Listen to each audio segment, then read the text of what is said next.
Perkataan papa berhasil membuat Malik seketika menoleh, menatapnya dengan kening berkerut dalam, melongo tidak percaya dengan apa yang baru saja diucapkannya tersebut. Bagaimana bisa papa berkata seperti itu? Bagaimana kalau Karin menolak?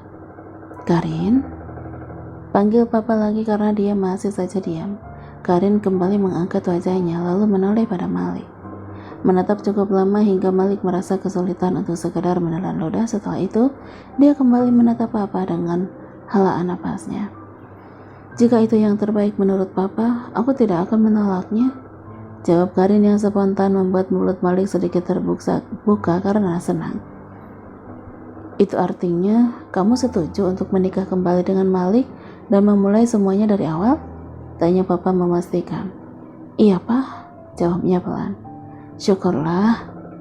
Syukur Malik dan papa bersamaan, tentu saja dengan senyuman bahagia yang tidak bisa dia tahan.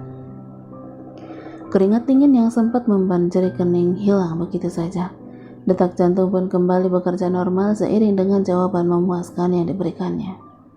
Ketakutan Malik tadi itu ternyata sia-sia. Karin setuju untuk menikah dengannya lagi. Ini benar-benar kabar yang luar biasa. Baiklah, kalau begitu hari ini papa akan menyiapkan syarat-syaratnya dulu. Besok baru kita akan mulai urus pembatalan surat keterangan kematian itu. Setelah statusmu kembali, akad nikah kalian berdua baru akan dilangsungkan. Apa perlu kita membuat pesta ulang kecil-kecilan? Tidak perlu, Pak. Karin menjawab lebih cepat daripada Malik. Cukup keluarga saja, tidak perlu mengundang banyak orang, apalagi mengadakan pesta. Baiklah kalau itu maumu, sahut papa. Tapi Karin, Malik, papa memotong ucapan Malik.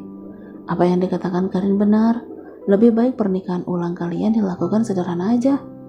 Papa menatap Malik tajam, pertanda kalau tidak mau dibantah.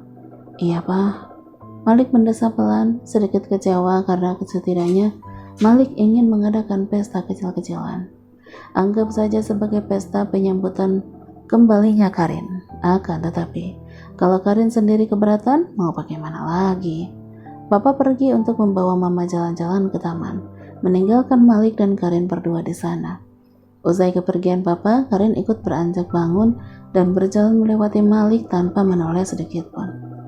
Tunggu Karin, pintanya dengan tergesa-gesa mengambil tongkat, lalu berdiri dan mendekatinya dengan tertatih-tatih. Ada apa mas?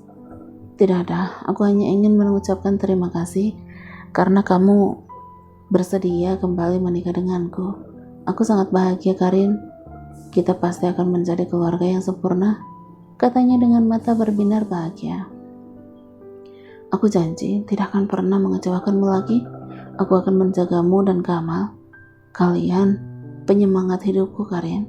Tidak akan aku biarkan kalian berdua menangis dan menderita, aku janji, ucapnya sungguh-sungguh. Karin tersenyum tipis. Jangan terlalu banyak mengumbar janji mas, manusia tempatnya hilap. Aku hanya takut kamu tidak bisa menepatinya, ucapnya kemudian pergi meninggalkan Malik begitu saja.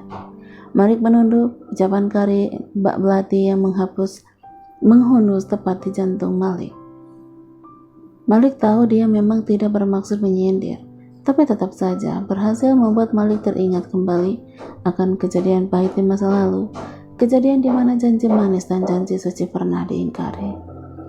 Maaf, panggil Karin yang membuatnya kembali mengangkat wajah, menatap dirinya yang berdiri tepat di anak tangga tengah. Nanti sore aku mau mengunjungi panti asuhan, bisa tolong mas berikan alamat lengkapnya? Panti asuhan? Iya, aku ingin melihat tempat di mana aku dibesarkan dulu. Siapa tahu ingatanku akan kembali sedikit jika aku pergi ke sana. Jelasnya yang membuat Malik menelan ludah susah payah. Boleh kan mas? Iya, tentu saja, jawab Malik gelagapan. Nanti aku akan pergi denganmu. Tidak perlu, aku akan pergi ke sana berdua dengan Kamal aja. Mas cukup berikan aku alamatnya aja, ucapnya lalu kembali melanjutkan langkah tanpa menoleh lagi. Panti asuhan. Bu Wati memang tidak tahu masalah utama mereka, jadi tidak perlu khawatir beliau akan bercerita. Akan tetapi Malik takut ingatannya kembali kalau Karin kembali ke tempat di mana dia banyak menghabiskan waktu di sana. Bagaimana ini? Haruskah aku mencari cara untuk mencegahnya pergi ke sana? Sesuai permintaan Karin tadi pagi, sore ini dia akan pergi mengunjungi panti. Tentu tidak hanya berdua saja dengan Kamal, tapi juga bersamanya. Meski dia sempat melarang, tapi Malik bersikeras ikut karena pergi ke sana menggunakan taksi. Sepanjang perjalanan, Karin hanya diam menatap keluar jendela, sementara Malik bernyanyi-nyanyi kecil bersama Kamal yang berada di pangkuannya. Sedangkan Malik menoleh saat mendengar hela napasnya yang berat. Akan tetapi, saat ditanya kenapa, dia hanya menjawab dengan gelengan kepala. Mobil taksi berhenti tepat di depan panti tempat Karin dibesarkan. Malik berjalan tertatih untuk menyusulnya yang sudah masuk lebih dulu dengan menggendong Kamal. Dia berhenti berdiri, tertegun memandangi sekeliling panti ini. Mungkinkah dia sedang mencoba mengingat-ingat masa lalunya? Kenapa? Apa kamu udah mengingat sesuatu? Tanya Malik dengan perasaan was-was. Karin menggeleng. Malik tersenyum lega. Jahatkah aku jika berharap ingatan Karin tidak akan pernah kembali lagi? Dengan begitu, kami berdua bisa menjalani semuanya dengan kisah baru tanpa harus dibayang-bayangi masa lalu yang pahit, gumamnya. Ayo, ajak Malik. Karin mengangguk lalu kembali mengayunkan kakinya pelan. Kini dia tidak lagi meninggalkan Malik seperti tadi. Dengan sabar dia mensejajarkan langkahnya dengan Malik yang bergerak sedikit lama. Maaf, aku menyusahkanmu. Tidak apa-apa mas, kenapa harus minta maaf? Sahutnya sembari terus melangkah. Mereka berhenti tepat di ambang pintu, lalu mengetuknya beberapa kali. Tidak perlu menunggu lama, Bu Ika sudah muncul dengan matanya yang membelalak kaget. Memang Malik sama sekali belum mengabari mereka tentang Karin yang masih hidup. Karin? Gumamnya tidak percaya. Karin tersenyum sembari mengangguk. Bu Ika masih terlihat tidak percaya dengan apa yang dilihatnya sekarang. Dia menatap Malik dan Karin bergantian dengan raut wajah bingungnya. Benar Bu, ini Karin, dia masih hidup, ucap Malik untuk meyakinkannya. Ya Allah Karin. Bu Ika langsung memeluknya begitu saja, terisak sambil terus menggumamkan kata hamdalah. Bagaimana ini bisa terjadi nak Malik? Tanyanya sembari mengurai pelukan, lalu menyeka air matanya. Ceritanya panjang Bu Wati ada? Ada. Beliau pasti lebih terkejut lagi jika tahu Karin masih hidup dan ada di sini. Ayo masuk. Bu Ika menuntun Karin dengan semangat ke dalam rumah dan memintanya duduk. Tunggulah, biar ibu panggilkan Bu Wati dulu. Kalian mau minum apa? Apa saja Bu, sahut Malik. Baiklah, ucapnya masih dengan tatapan haru, lalu bergegas pergi meninggalkan mereka. Tak lama setelah itu, Bu Ika pergi, Bu Wati muncul dengan berlari. Langkahnya sempat terhenti sejenak dan menatap tidak percaya pada Karin. Air matanya menetes begitu saja dengan kedua tangan membekap mulut. Karin? Ya Allah Karin? Pekiknya lalu berlari dan menghambur memeluknya. Anakku, kamu kembali nak, kamu kembali. Lirihnya terisak sembari memeluk erat. Malik yang tengah memangku Kamal hanya bisa memandang haru. Kembalinya Karin tidak hanya kebahagiaan untuknya, tapi untuk keluarganya di panti ini.